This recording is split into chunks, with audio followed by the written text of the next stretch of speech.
Okay, so I want to talk about like the illustrations, and I'm really just trying to do you guys a favor for the people that are like the flat earthers out there that think that the illustrations do not have numbers or clues or elements that you're supposed to solve. Well, I can't say that part. But what I will say, if there were numbers and suggestions in the illustration that were completely irrelevant to anything and were just like accidents, like that is a red herring in my opinion. Like intentional things to completely get you off course, I would say. But I mean, for the love of humanity, read the Tendor Tornado and read the Weepful Winners. He likes loopholes. He likes the power of words and how the words frame things. So, and I just looked for it. I couldn't find exactly where he says it. But like, I know that he says the illustrator didn't hide any clues, which, like, say that out loud. The illustrator did not hide any clues. This is true. She did not know where the treasure is, so she could not have hidden any clues herself to find the treasure. He also says that no one has a substantial leg up over anyone else. The illustrator would have a leg up. It just wouldn't be substantial because what she put in there,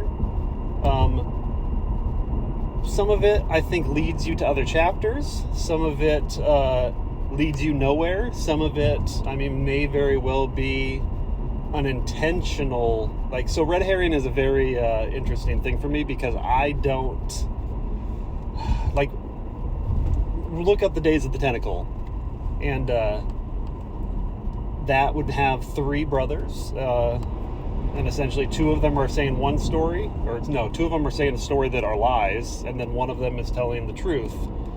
So theoretically, like if those are within the confines of the game, and the actual game itself is meant to decipher between three versions of events and find which version is reality, then I wouldn't consider then the other two brothers and their stories as being red herrings. It's an integral part of the game, is to figure out what's real, what's a treasure map, what's a confession, what's a memoir, and like I think sorting those into three different buckets is what the acknowledgement page says to do, which is everyone kind of looks at the forest Fen Rock or Marvin's Rock or whatever you want to call it, and that's in between two paragraphs of the acknowledgement page, which is in between words of the acknowledgement page, which is why people like see the connection there. But he in the very first paragraph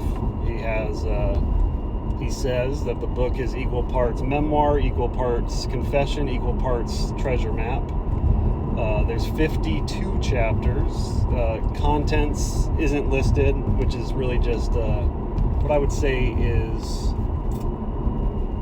what you use to help with the acknowledgement page, which is more of like a key of what to do. So 52 chapters, contents doesn't count because it's not listed, and acknowledgements is part of the actual solve itself, in my opinion, which leaves you with 51. 51 divided by 3 is 17. 17 also happens to be an important number in Freemasonry, and it's like, if you want to say that the numbers don't matter in the illustrations, like why are there threes everywhere?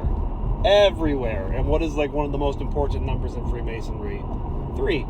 I have no earthly idea if he's a Freemason. I don't actually think that entirely matters, considering that his dad and his grandfather were both 32-degree Freemasons, and this treasure hunt in parts is in dedication to them. So even if he wasn't a Freemason, incorporating their beliefs or their connection to like treasure hunting solves seems entirely reasonable. No one can convince me that the trailside troubles, that helicopter doesn't have 3 feet, that helicopter isn't intentionally on a 20-degree angle, that there isn't an arrow in the mountain that points back up at that chapter. Now, does that mean that that is the answer to that part of the poem? Honestly, I don't think it is. I think that you had this great moment, but then it was like the bubble was popped. So he was trying to get to this secret spot, and the first time he tried to get there, he essentially was almost there, and then he encountered a grizzly bear, and then roll it back, and tries again, and gets there, and like right when he's about to, like right when he's in the moment, something extreme happens, and it kind of shocks the system. Same thing happened on Concrete Kiss when he went from like the sanctuary of the tree and the family of the raccoons to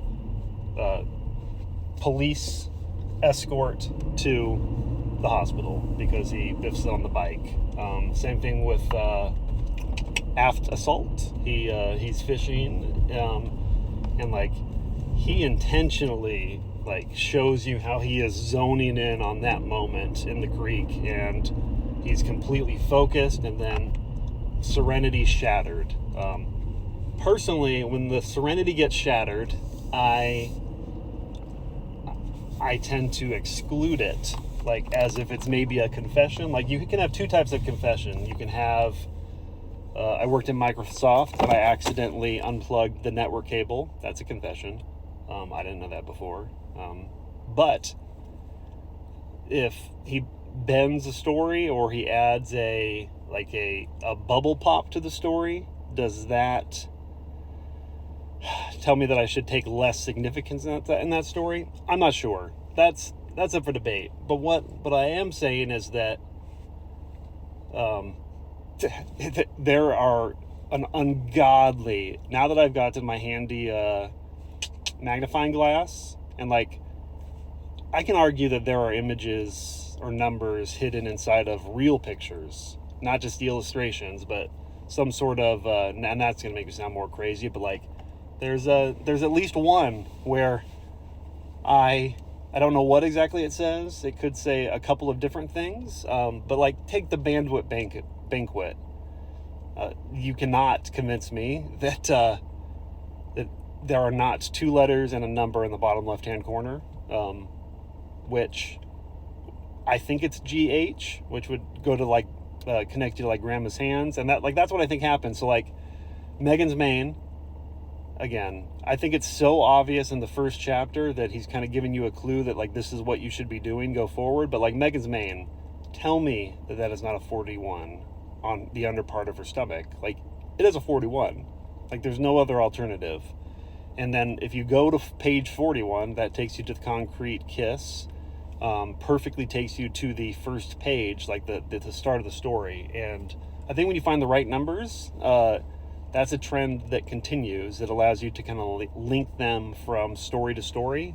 But there's a lot of numbers. I think part of the challenge is figuring out what does matter and what doesn't matter. But if you are excluding the illustrations as a critical key, I think you're excluding yourself from having any ability to find the treasure, because whether or not it helps, whether or not it's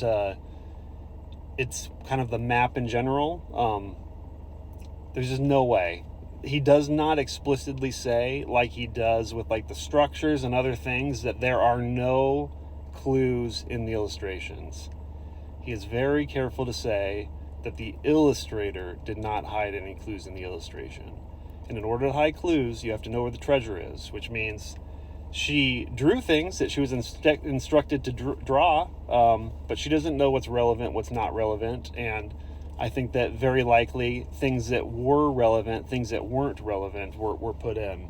So yeah, I think if up until now you've kind of taken what he said at kind of face value and you've completely excluded the illustrations, I think that you have to, until he definitively says it in bold letters on his website, that not only did the illustrator not hide clues, but there are no clues in the illustrations. I think it's fairly compelling and or obvious that there are, and that they were included for a reason, and they're important. So yeah, I think that's it. So I bought a magnifying glass just for those illustrations, and I think you should do the same.